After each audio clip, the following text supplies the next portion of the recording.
دوستوں میں ہوں Zulqarnain Ahmed, the mirror of days میں آپ کا استقبال ہے۔ آج آپ کے سامنے ایک اہم موضوع پر گفتگو کرنا چاہتا ہوں۔ معاشرے میں پھیل رہی غیر ازدواجی تعلقات جیسی بیماری۔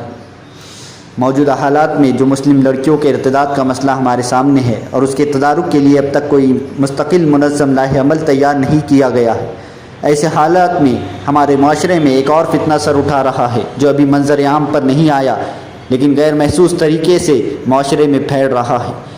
مستند ذرائع سے ایسی خبریں موصول ہوئی ہے جو آپ کے ہوش اڑا کر رکھ دیں گی۔ جی ہاں، ہمارے معاشرے میں غیر محسوس طریقے سے ایکسٹرا میریٹل افیئر جیسی خطرناک بیماری بڑی تیزی سے پھیل رہی ہے، جس میں شادی شدہ خواتین شوہر ہونے کے باوجود دیگر غیر مردوں کے ساتھ غیر ازدواجی تعلقات قائم کر رہی ہے۔ یہ ہمارے معاشرے کے لیے بڑے خطرے کی گھنٹی ہے۔ اس کے کئی ساری وجوہات ہو سکتی ہے۔ لڑکے لڑکیوں کی عمروں میں حد سے زیادہ گیپ، یعنی لڑکے کی عمر زیادہ اور لڑکی کی عمر کم، جس کی وجہ سے والدین اور معاشرے کے خود ساختہ معیارات ہے، کیونکہ جب مرد کی عمر زیادہ ہوتی ہے اور شادی کے ایک مختصر عرصے کے بعد ہی وہ بوڑھا ہو جاتا ہے، عورت کی عمر کم ہونے کی وجہ سے اس کی جنسی خواہشات کی تکمیل نہیں ہو پاتی ہے۔ اسی طرح سوشل میڈیا اور ٹیلی ویژن کے بے حیائی پھیلانے والے سیریل کے ذریعے اس بے حیائی کے کام کو فروغ دینے میں اہم کردار ادا کیا ہے، جس کی وجہ سے ایسی خطرناک بیماریاں وجود میں آنے کا سبب بن رہی ہے۔ معاشرے میں جب زنا پھیلتا ہے تو ایسی بیماریاں وجود میں آتی ہے جس کا دنیا میں پہلے وجود نہیں تھا۔ اتنا ہی نہیں، مردوں کی بھی حالت یہی ہے کہ شادی شدہ ہونے کے باوجود غیر محرم عورتوں کے ساتھ حرام تعلقات قائم کرتے ہیں۔ یہ دنیا مکافات عمل ہے۔ جب تم کسی اور کے ساتھ حرام تعلقات اور رنگریلیاں منانے میں مصروف ہوتے ہیں تو تمہارے گھر کی خواتین بھی کیسے محفوظ رہ سکتی ہے؟ جیسا کرو گے ویسا بھرو گے۔ دنیا میں اس کا وبال ہوگا، یہی حقیقت ہے، لیکن آخرت میں بھی سخت عذاب خداوندی کا شکار ہوں گے۔ حدیث میں ہے کہ کسی غیر محرم کو چھونا ایسا ہے جیسے تمہارے سر میں کیل ٹھوک دی جائے۔ اتنی خطرناک وعید سنائی گئی ہے۔ ایسی عورتوں کو بھی زانیہ کہا گیا ہے جو مردوں کو متوجہ کرنے کے لیے خوشبو لگا کر باہر نکلتی ہے۔ غیر ازدواجی تعلقات جیسی بے حیائی اور حرام کام سے معاشرے کو بچانے کے لیے ضروری اقدامات کرنے کی ضرورت ہے۔ معاشرے کے خود ساختہ معیارات اور خواہشات کے بتوں کو توڑنے کی ضرورت ہے۔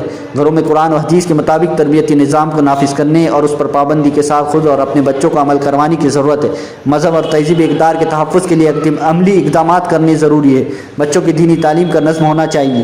حرام اور حلال کی تمیز سکھانا ضروری ہے۔ اللہ کا خوف اور نبی کریم صلی اللہ علیہ وسلم کی محبت ان کے دلوں میں پیدا کرنا ضروری ہے، تاکہ وہ جب جوانی کی دہلیز پر قدم رکھے تو ان کے قدم نہ ڈگمگائے اور وہ ہر کام کرنے سے پہلے یہ سوچے کہ اللہ مجھے دیکھ رہا ہے۔ سر اٹھاتی معاشرتی بیماریوں سے بچنے کے لیے ضروری ہے کہ بالغ ہونے پر اپنے بچوں کے نکاح جلد سے جلد کروا دیے جائے اور رشتوں کے انتخابات میں دینداری کو ترجیح دی جائے۔ مال و دولت، گھر، نوکری کے چکر میں بچوں کے جذبات کا استحصال نہ کیجیے۔ لڑکے لڑکیوں کی شادیاں جب بالغ ہونے پر صحیح عمر کے مطابق ہوں گی تو وہ اپنی زندگی میں خوش رہیں گے، ایک دوسرے کے ساتھ بہتر ازدواجی تعلقات قائم کر سکیں گے اور ایک مطمئن پرسکون زندگی گزار سکیں گے۔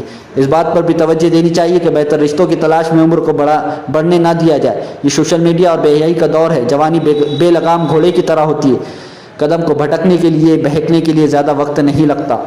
جگہ جگہ انٹرنیٹ اور سوشل میڈیا پر فحش مواد بھرا پڑا ہے۔ عیاشیوں کے لیے آن لائن پلیٹ فارم مہیا کیے جا رہے ہیں، اس لیے اپنی گھر کی فکر خود کیجیے۔ گھر کے افراد کو موبائل کے حوالے مت کیجیے، بلکہ انہیں وقت دیجیے، ان کا ہمدرد بنیے، ان سے محبت کا اظہار کیجیے، اچھے کاموں میں ان کی مدد کیجیے، ان کی تعریف کیجیے۔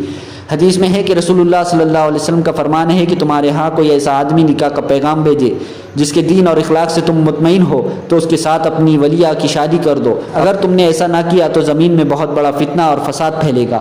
ہمارے چینل کو لائک کیجیے، شیئر کیجیے اینڈ سبسکرائب کیجیے۔